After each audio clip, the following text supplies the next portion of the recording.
So I'm thrilled today to be able to share our story with you that we've put in a book called The Little Girl Wins. I know some of you have probably read this.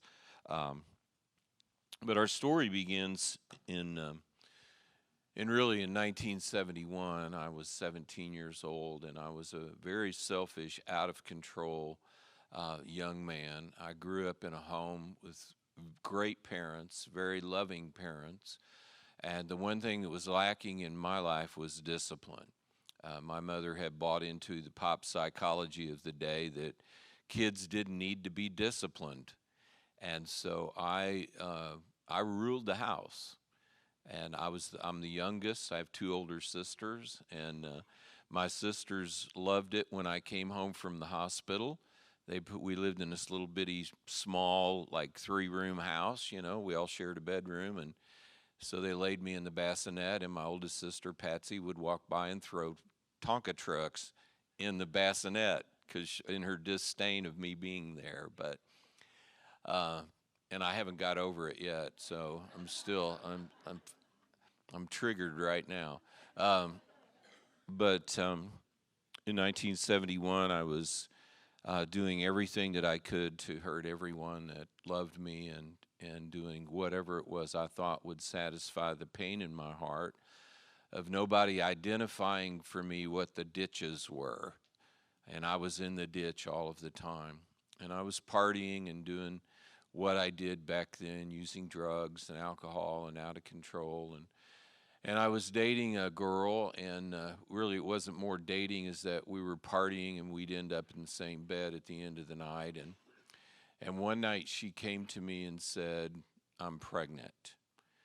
And that was information that I was not ready to process. And in my selfish character, I simply just rejected that information and walked away. And so she had a little girl, and that little girl is with me today, and I would like to introduce you to her. Her name is Jessica.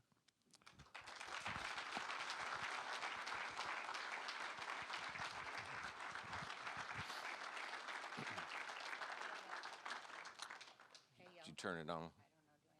You need to. Here you go. I will help you. Hey, y'all. Hey, now we're cooking with fire. So fast forward from that moment to the mid '80s, Sherry and I had came to Jesus and been married and divorced. Y'all know our story. We wrote a book about it called "Granny Paid for Our Divorce" because my grandmother actually paid for us to be divorced, and we'd remarried. And in the mid '80s, I was in our hometown, and I was at a restaurant, and I saw this girl that I had dated's dad come in the restaurant with two little teenage kids, and I saw this little girl across the restaurant, and I knew immediately that she was my daughter.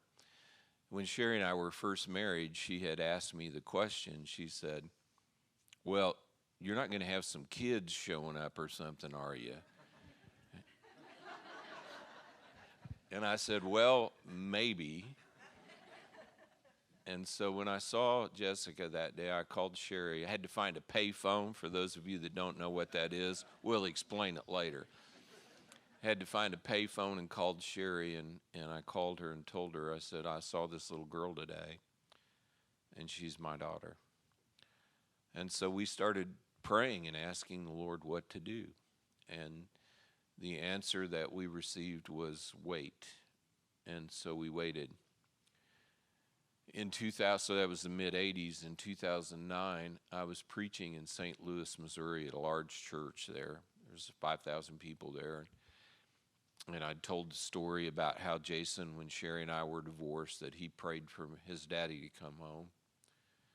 And but there was a girl in the audience, and we didn't know her, and she didn't know us. And oh, by the way, it was Father's Day, and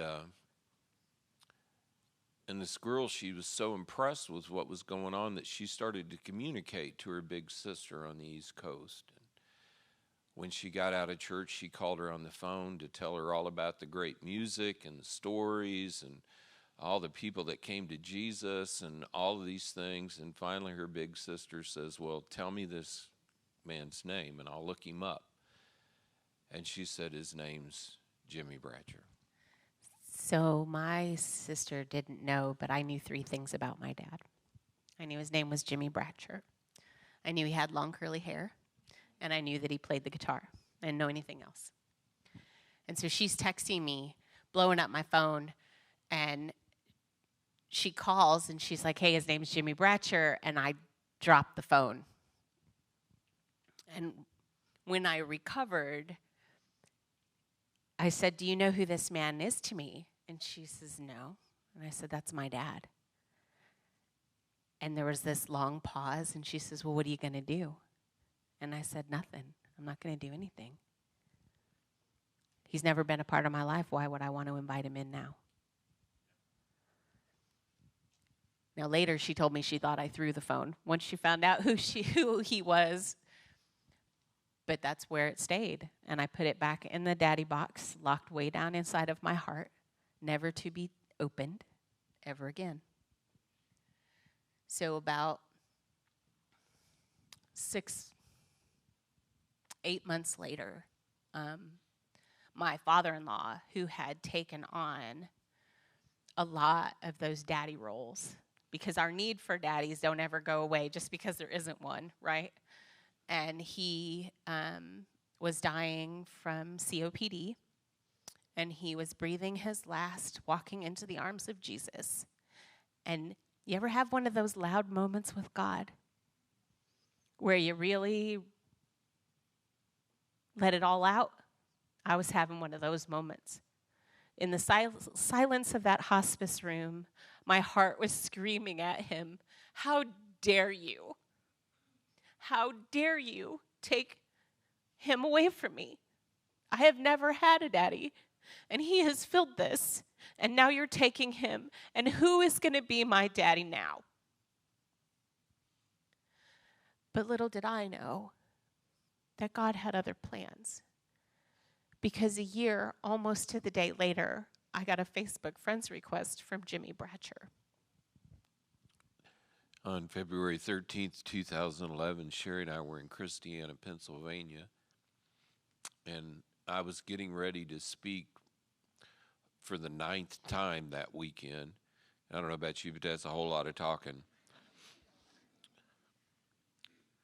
And I was in the green room waiting to go out to speak for the last time, and I was having a cup of coffee when I heard this voice in my heart. And I knew that voice, as that was the voice of Jesus speaking to me. And the voice said, I'm about to change your life. And I thought, great. You know, what's that mean? I'm going to quit traveling, I'm going to pastor a church, I'm going to get a real job. You know, what does that mean? And, you know, I started dreaming about that and just thinking about it, what that would look like. And, you know, one of the things that I know about the Lord after following him for 4 decades plus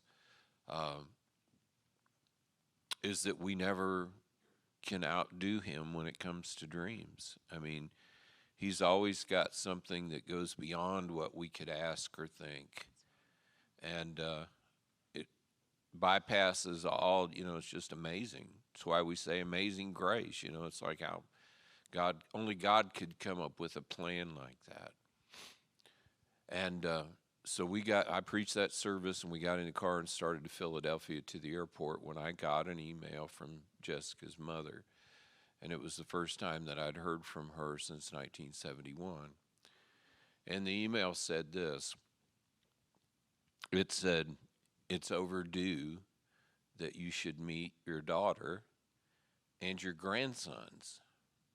Her name's Jessica Strong, and you can find her on Facebook. And that was the end of the message. And my response was immediately to say, I'm sorry, when and where? Because I was in the frame of mind, it's like, I don't care where I got to go or when, I'm going. And so I responded to that. And I sent Jessica a Facebook friends request. So it is February of 2011, and there's a lot of stuff going on. My marriage is not good. My kids are not good. I'm not so good. The dog died. Like, there's a lot of stuff happening. That's the truth. Right? A true like, story. really, like, all of this, all in the same, like, 5-day window, all this stuff is going on.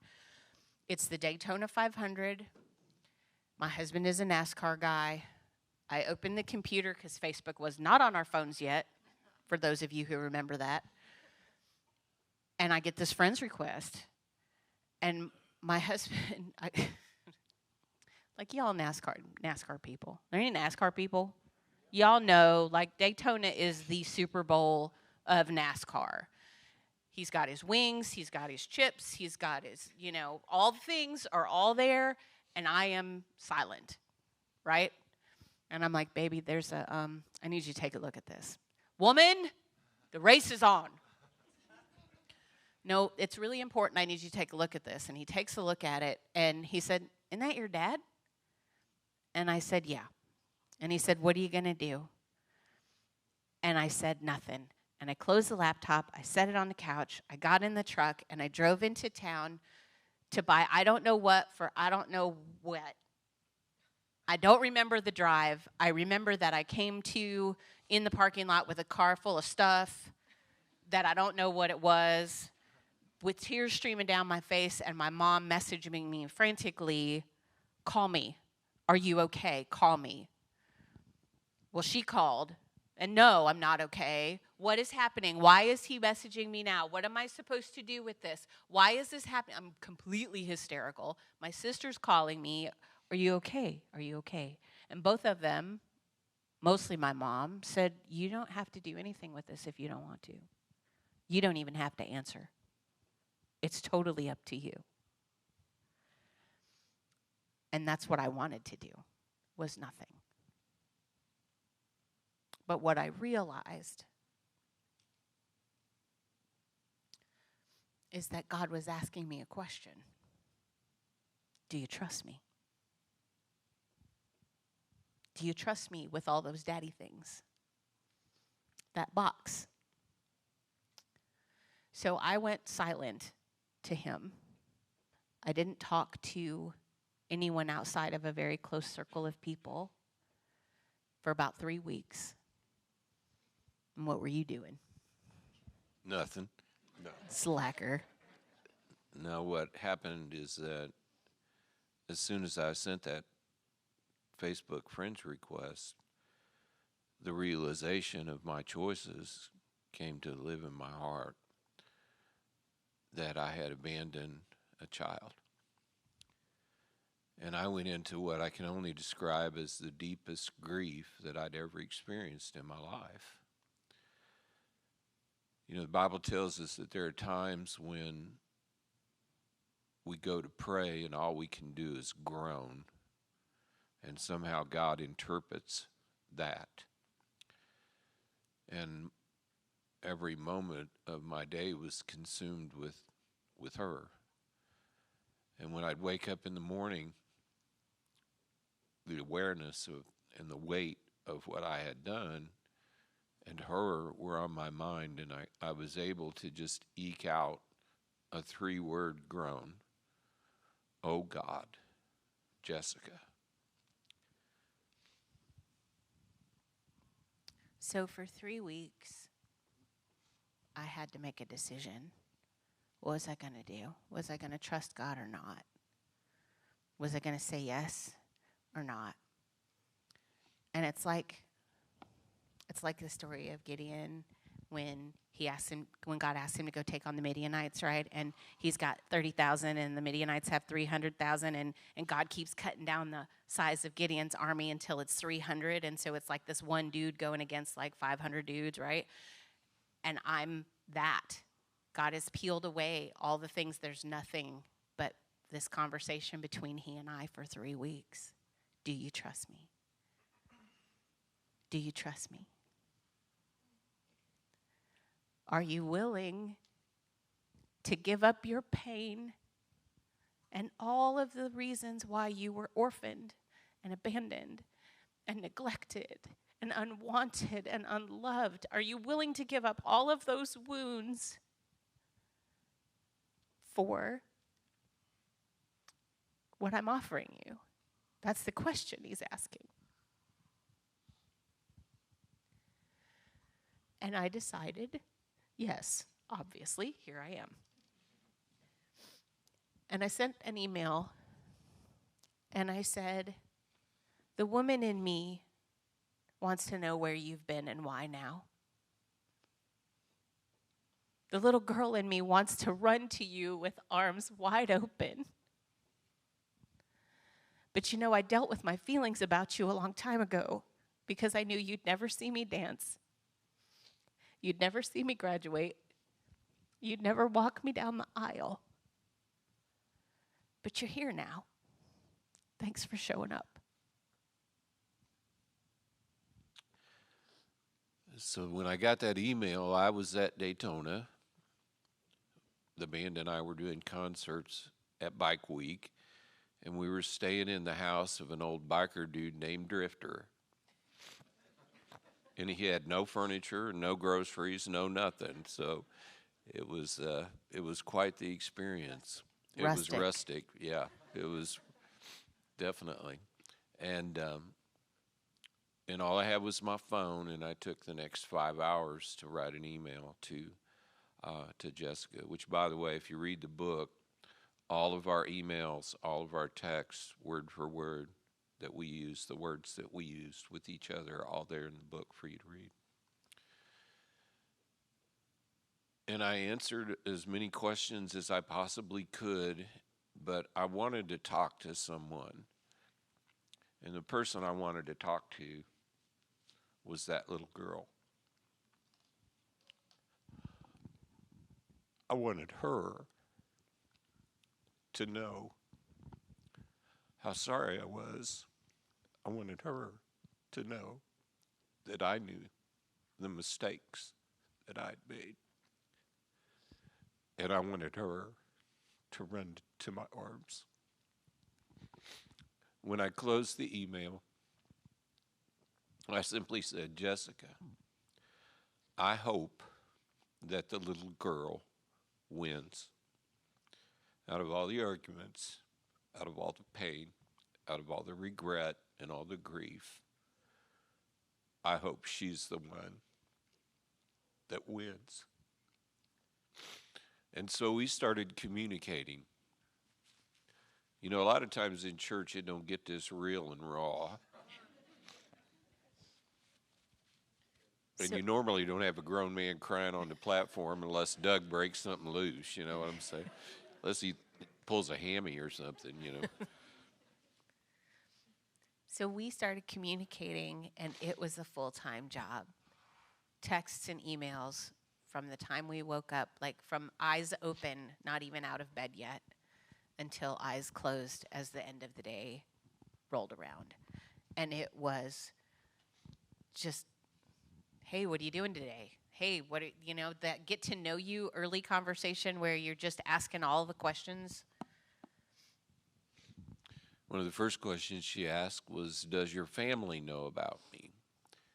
And I said, well, Sherry knows about you.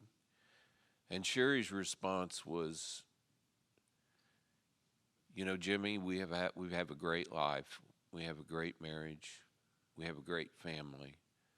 But something's always been missing.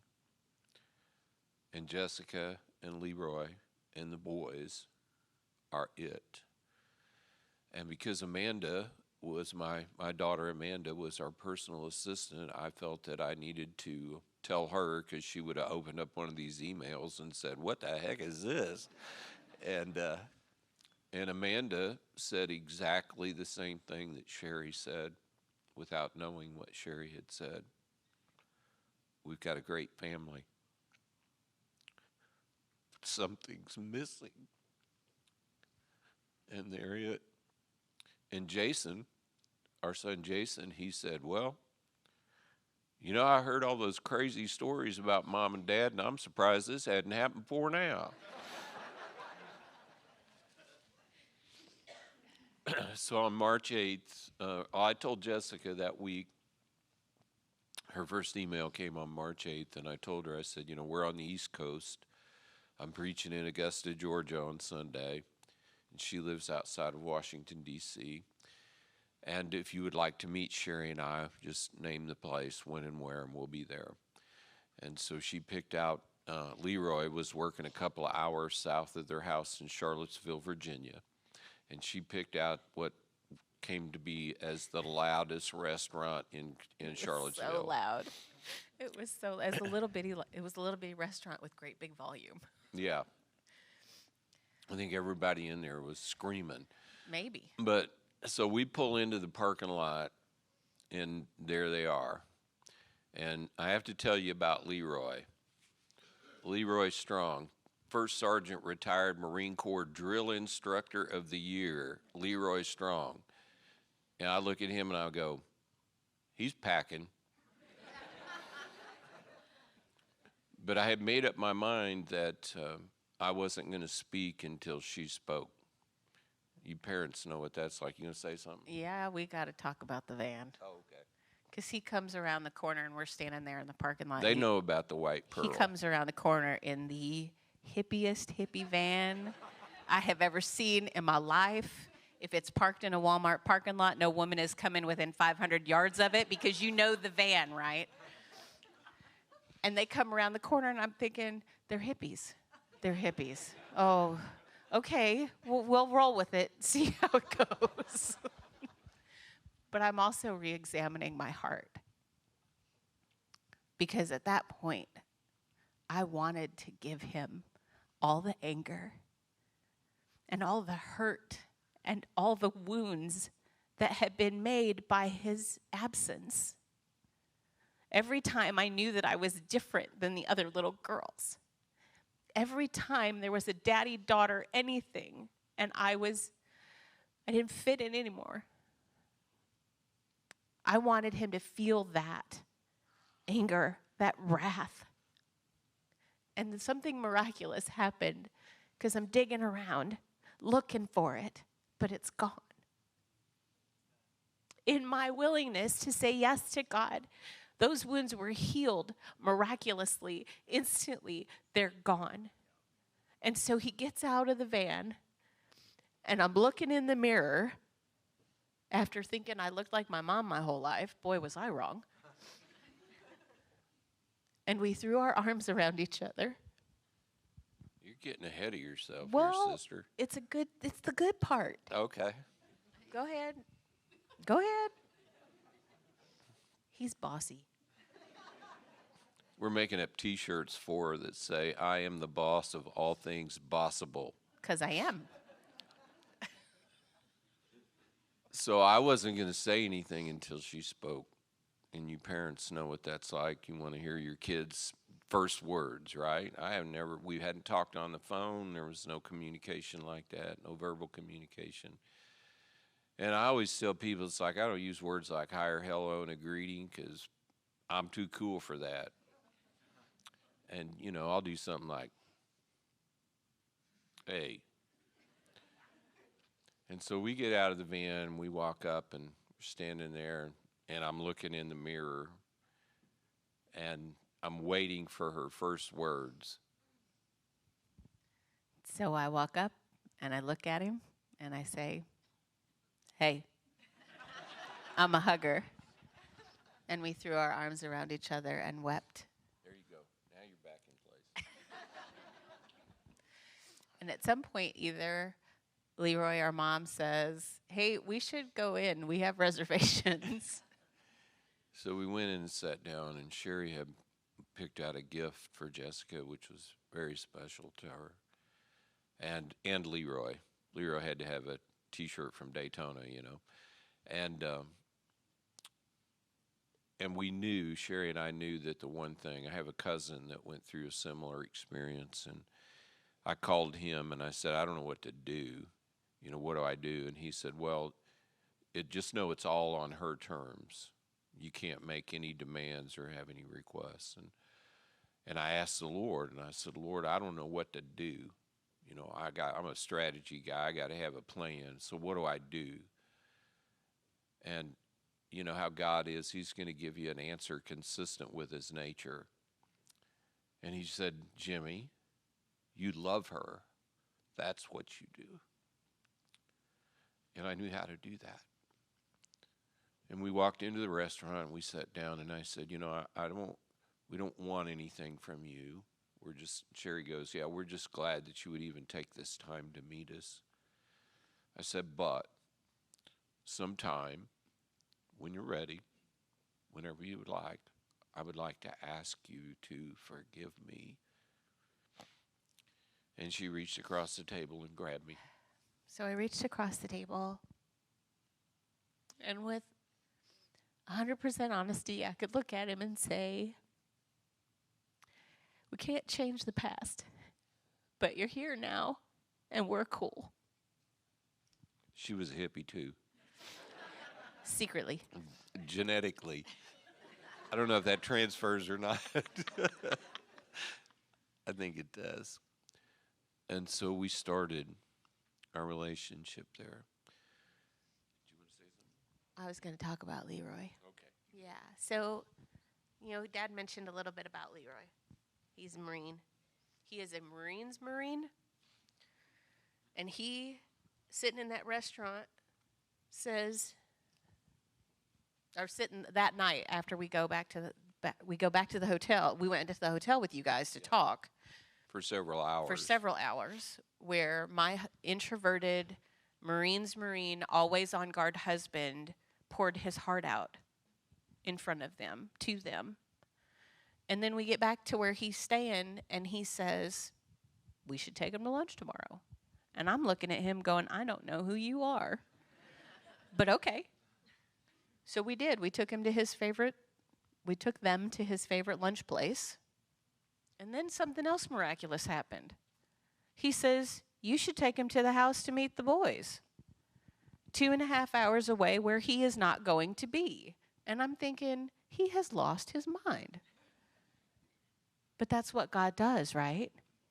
So we go, they come to the house. No, you come to the church, and we walk in, and you tell them about what you saw. We meet at their church parking lot. And just a backstory on Jessica, 3 years prior to our meeting, her son Aaron, who would be my oldest biological grandchild, came home and said, I want to go to this church, to a youth group. And she's like, you ain't going to no church without me checking it out. And she walks into the door, and the first person she meets is a girl that she served in the military with, who was her party buddy, who just happens to be the director of discipleship at that church, which was the catalyst to Jessica and Leroy and all the boys coming to believe in Jesus. So we get there in the parking lot, and Jacob, their youngest, gets out and meets Sherry. And they're like, bam, they're instantly connected. Well, I walk in the church during a prayer meeting, and they're getting in trouble for laughing and cracking up and blowing bubbles and stuff. But as I walk in, I get a picture of my oldest grandson on stage playing guitar in a youth band. So you can't make that stuff up. Okay, I don't know where to go from here. Sorry. We go to the house. We have dinner. You meet Matt and Seth, the older boys. Yep. And we're a family. At that moment, in those 48 hours, we are a family. So fast forward to Easter. We have Easter at my home church. And it's early. Nobody else is up. And we're sitting there with having a cup of coffee. And I looked at him. And with all the love I have, I can say that it's like you were always there. Because God did that. He answered that little girl's prayer. That who's going to be my daddy? Because I trusted God and said yes to him. I got a whole family.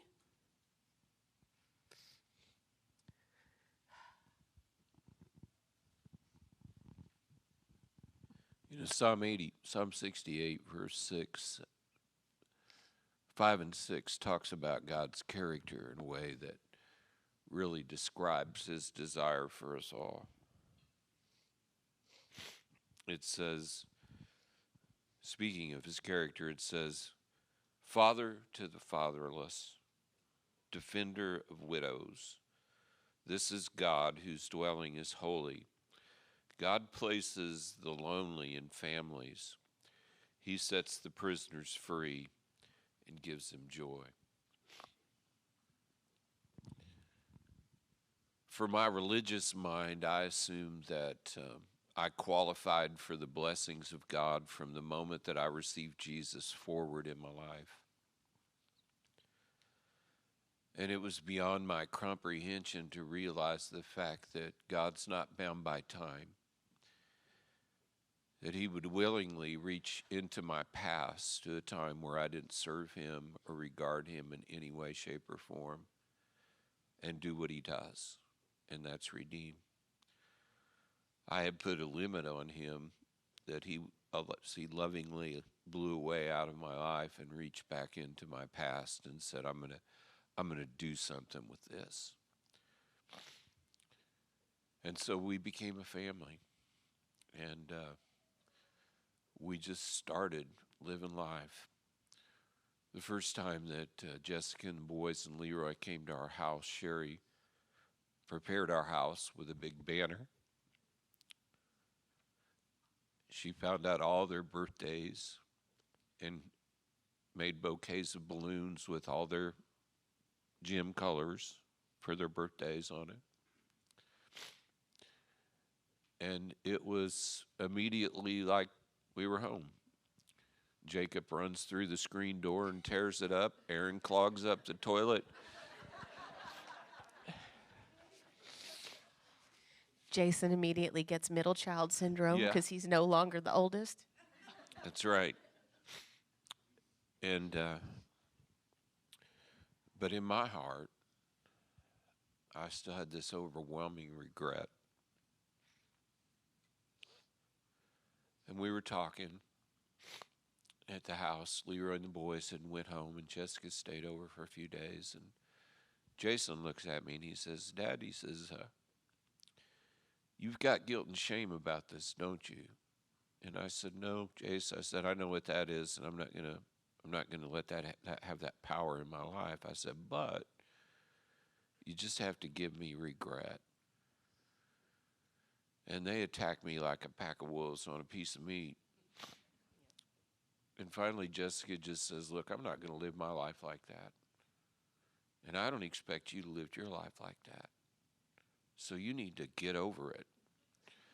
She's bossy like that. What? And really, I mean, when I look back at it, it makes no sense. I've been forgiven by Jesus. I've been forgiven by her. Sherry, my rock star wife, had opened up her heart. My kids opened up their heart. Her kids, Leroy's boys, our whole family opened up our heart. So why would I want to hang on to the past and the negative emotion of regret rather than give that to Jesus and accept the fact that we're a family and that he can have his way with us? That's the good stuff, right? Are you willing to set down the pain of your past to walk into the beauty of the future that he has for you? Are you willing to get whatever that box is? For me, it was the daddy box. But we've all got a box that's locked up in our heart somewhere that we are hanging on to. Like if we let go of it, we're going to die. The reality is as long as we're holding on to it, we're already dead. Jesus came to give us life and life to the full. Let him have it. Let him bring life back to that dead place. And we know that not every story, we know, first of all, there are a lot of you here today that have a similar story of a disconnect in your relationships. Might not be father-daughter, but it might be that it is. And we know and realize that not every story turns out like ours, but we do serve a God whose sole desire in Jesus was reconciliation. And his gift to us then is that ministry of reconciliation. And our part is to be willing to walk that path with him to reconciliation. Now, we know that not everybody has the same heart and the same desire and the same willingness. But we have met so many people in the last 11 years that have told us their stories. They come to us and say, I'm Sherry, or I'm Jessica, or I'm you, I'm Jessica's mom, I'm Amanda or Jason. I'm that character in this story. You know, we were sharing our story in West Virginia, in rural West Virginia, and the first guy that came out to the foyer was a West Virginia farmer, thick calloused hands and bib overalls, and he was shaking, just literally shaking. And he was able to hold back the tears long enough to say, you know, I haven't talked to my daughters in 25 years, and it's my fault. The next young man that came to the table said, tomorrow's my 21st birthday. And I texted my mom in the service and told her what I wanted. I wanted to meet my dad, who I've never met, and she knows how to make that happen. But we tell our story publicly for a reason. And that reason specifically is that we've met so many people that have similar stories such as ours. And if that's you in any way, shape, or form, there's a breach in your relationships, we urge you to do all that's within your power to demonstrate the realities of the love of God to those people that have been breached from you.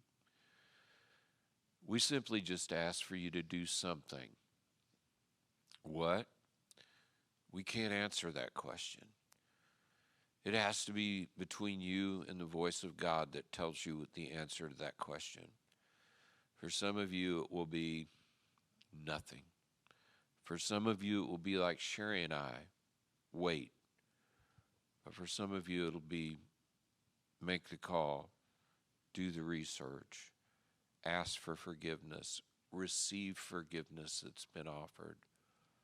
But do something in response to God's voice in this moment. So that's why we're here, not to glorify us or what we've been through, although I'm very proud of my family and the courage that it took for them to walk into this relationship. I'm very proud of my daughter that was willing to step up and allow the love of Jesus and the love of a family to overcome the pain and the hurt of her past. Because there's something greater than our pain. And it's the love that God has for each one of us. Thank you for watching today's message. If you'd like to know more about today's message or the ministry here at Living Word Fellowship in Knoxville, Iowa, please call 641-828-7119 or visit us online at lwfknoxville.com. If you are in the Knoxville, Iowa area, please stop by and see us on Sundays at 10 a.m. or Wednesdays at 7 p.m. at 321 East Robinson, where there's always something for everyone.